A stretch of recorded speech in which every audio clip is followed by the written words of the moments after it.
Thank you for joining me. My name is Ken Raggio, and today's Bible study is in the book of Esther, chapters 6 through 10. In the previous lesson, Esther and Mordecai had not yet exposed Haman's intentions to exterminate all the Jews in the Persian Empire.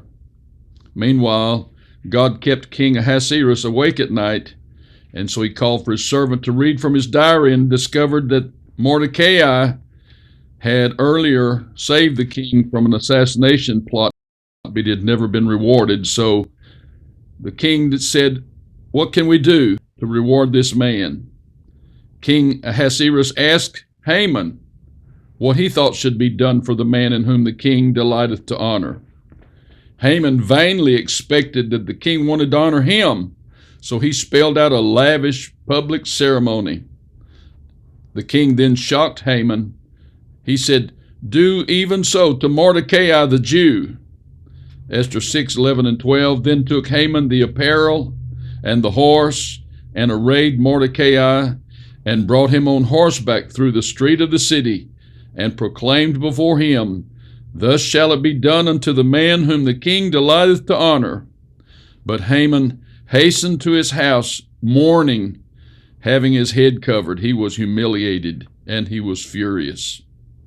But Esther had successfully interceded for the Jews. Haman despised Mordecai, and he was mortified as he had to escort him through the city streets on the king's horse. Haman's wife and friends warned him that if Mordecai was a Jew, then he would never prevail. He would surely fall before him. Haman had attended a banquet with the king and the queen, where Esther bravely announced, "We are to be destroyed, to be slain." And she begged the king for the lives of her and her people. The king said, "Who presumes to do this to you?" Esther indicted Haman. Esther 7 and 6, And Esther said, "The adversary and enemy is this wicked Haman." So when Esther revealed Haman's plot to exterminate the Jews to her husband, King Ahasuerus, Haman was terrified. Ahasuerus was so angry, he stood up and walked outside. While he was outdoors, Haman fell on a bed where Esther was and pleaded with her for his life. But the king came back in and accused him of attempting to force his wife. One of the chamberlains informed the king that Haman had built a gallows 100 feet high to hang Mordecai on. In Esther 7 and 10, so they hanged Haman on the gallows that he had prepared for Mordecai. Then was the king's wrath pacified. There's a great lesson to this. You will pay dearly if you persecute God's people. Because in fact, the enemies of God's people are God's enemies. In Exodus 23:22, God promised, "I will be an enemy unto thine enemies." So God put down Haman. Ahasuerus removed Haman's ring, and he gave it in his entire estate to Mordecai. Then Esther asked the king to reverse Haman's decree to exterminate the Jews. So the king gave that task to Mordecai. He said in Esther 8 and 8, "Write ye also for the Jews, as it liketh you, in the king's name, and seal it with the king's ring. For the writing which is written in the king's name and sealed with the king's ring may no man reverse." So there was great rejoicing after Haman's demise. Haman had planned to hang Mordecai on the gallows, but God helped Esther to expose his plot to exterminate the Jews. So the king ordered Haman hanged on the very gallows instead of Mordecai. The king ordered Mordecai to publish an order throughout all the provinces for Jews to resist every assault or every attempt to spoil them post haste.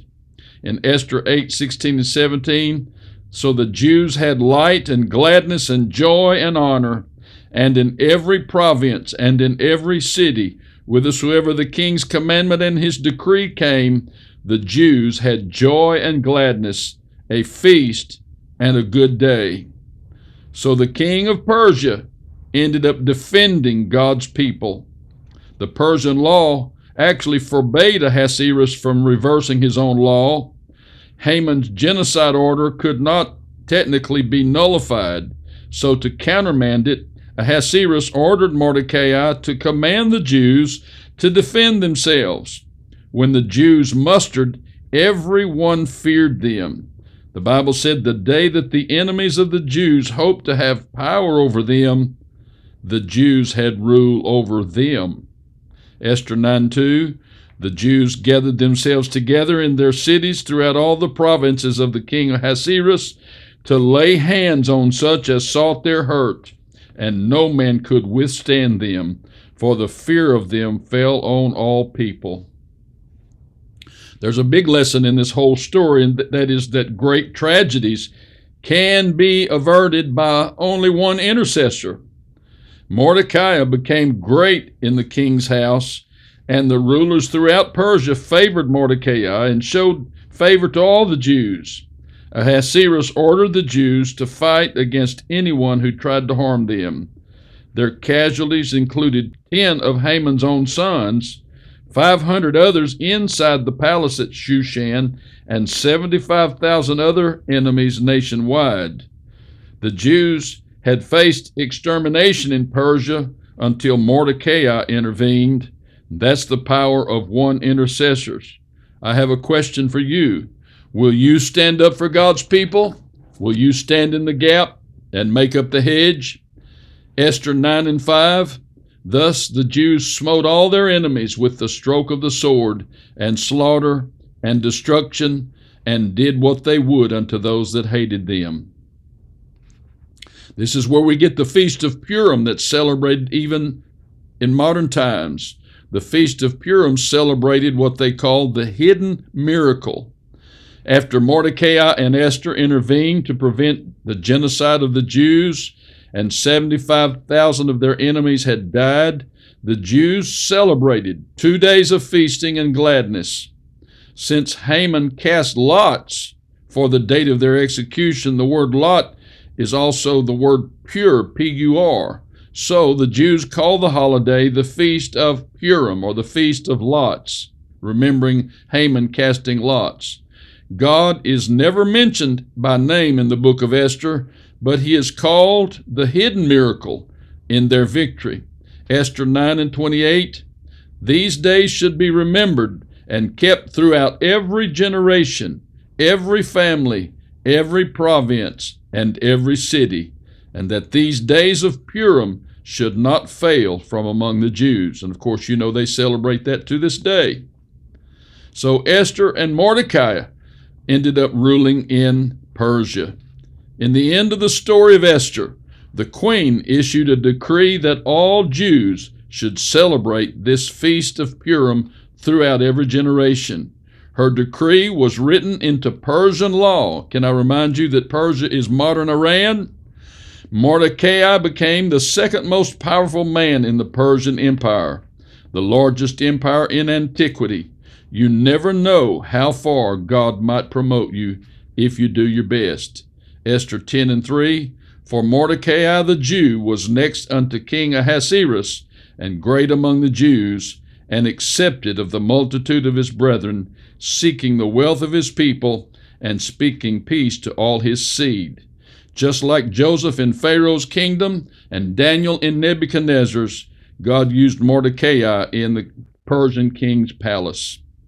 Those are our lessons today. Thank you for joining me. May God bless you and save your eternal soul in Jesus' name. I'll see you next time. Thank you for watching. Please like and share and follow me on Facebook, Twitter, MeWe, Gab, CloudHub, BitChute, Rumble, YouTube, Telegram, Truth Social, Instagram, and LinkedIn. Visit my website at KenRaggio.com for thousands of pages of Bible articles on every subject.